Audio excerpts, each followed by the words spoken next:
Okay, so this is just a very quick grammar review for everyone.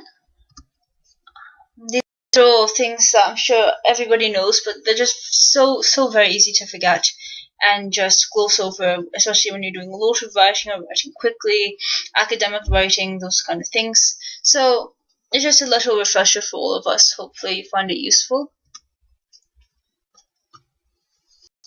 So the first thing we can look at is subject-verb agreement. So this is looking at, whether you have a single subject, in which case you'd want the single form of the verb, or you have a plural subject, in which case you want the plural form of the verb. So very simply, the ninja hopes versus the ninjas hope. So single, single, plural, plural. It becomes a bit trickier when you have ambiguous subjects like data. So most of us probably know that data is plural for datum. So in this case, you would put the data are rather than the data is. Another tricky situation is when you have lots of words between the subject and the verb. So in this case, the puffin, originally brought to 5 Oaks by a band of crazy ninjas, is very small. So we're looking at the puffin. There's only one puffin. So we use the singular form of the verb to be, which is. Again, here we have a prepositional phrase of crazy ninjas between the band and is. So we just have to make sure that we can identify the subject, which in this case is band, using the correct form of the verb is. Another example is its versus its.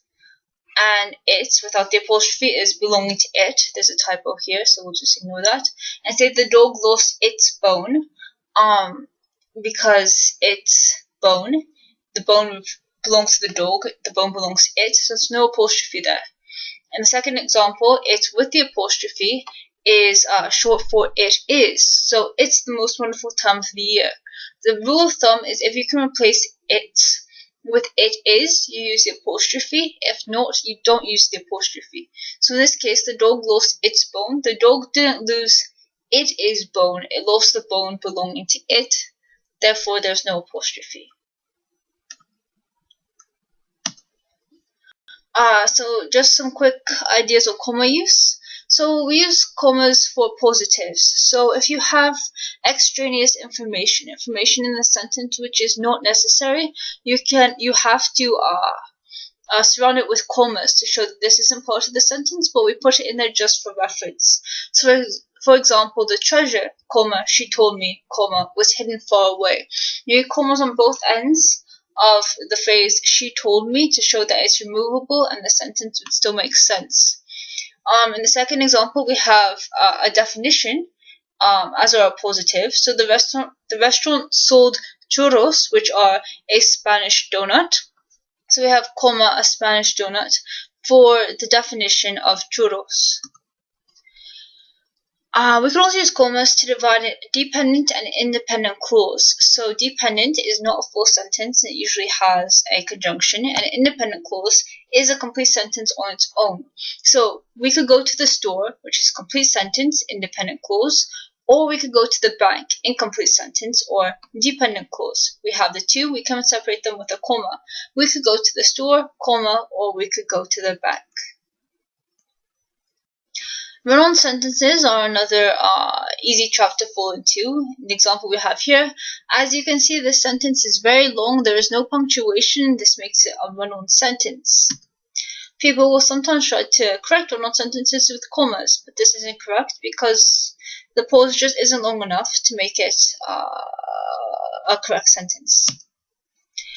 One way to fix run-on sentences is just to put commas where needed and put periods between the complete sentences and commas between the dependent clauses. So as you can see, dependent clause, this sentence is very long, period. There is no punctuation, period. This makes it a run-on sentence, period.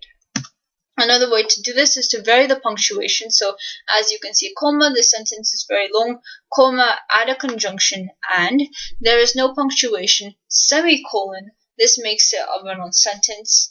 And again, we'll discuss this semicolon in a couple slides. So, jumping off the commas, we can just go into some quick punctuation rules. The first one is a period, which is just the simple dot, and it ends a sentence. So it ends a complete thought. The ninja froze. The demons had arrived. Complete sentences on their own. Comma separates clauses or ideas. So the ninjas were ready, comma, you need here your conjunction to make it independent situation. Here we have a list of items. Again, we can use commas for that. A colon is the two dots. It introduces a list or an idea. I have an idea. Let's have a party. Yes, you could use a period there as well, but a colon will help add some variety to your writing by just having some different sentence structures. Here we also see a list. I will need colon, streamers, balloon, cake, punch, etc., etc. A semicolon is the winky face. It's instead of a period, and it connects two closely related sentences. So if you want to show that you have your two independent clauses but they're related, however that might be, you can use a semicolon. For example, the ninjas needed water. Semicolon, they were lucky the pond was close.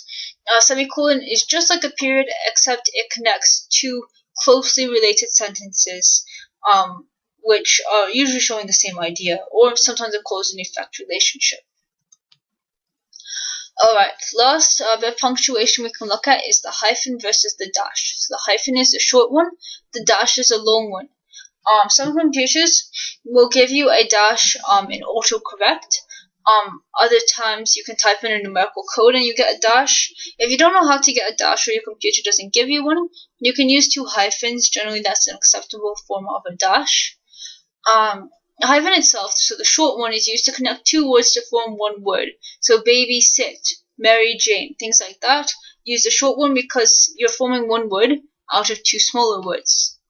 The dash is an informal way to separate clauses. So you're separating different ideas, different thoughts, different phrases.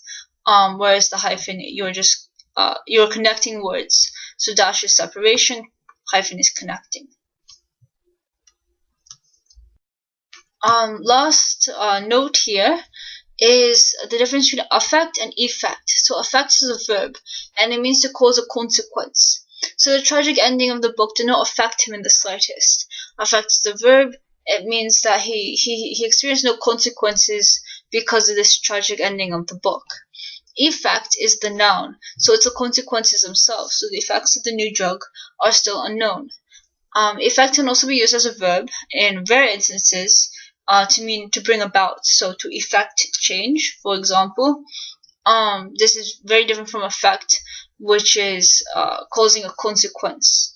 So in effect, you're looking at maybe what you're causing, whereas effect, you're looking at the consequences of it. The two are very different. If you're not sure, just stick to the rule of thumb that affect is the verb and effect is the noun. And how to avoid mistakes? Well, the easiest way to avoid mistakes is to proofread like a ninja. So it's very easy to make these mistakes. That's why we have to go back over our work, edit, re-edit, re-edit, re-edit, re-edit, just to make sure that you haven't glossed over these, because we know how it's supposed to read, and they're very easy to make these mistakes. So just be very, very careful and you should be fine. And the next video I'll make is probably going to look at some stylistic tips and techniques. So rules that aren't so written in stone, if you will. But it's up to you as an individual writer to try and come up with your own style and figure out how you will write and why you will write this way and so on and so forth.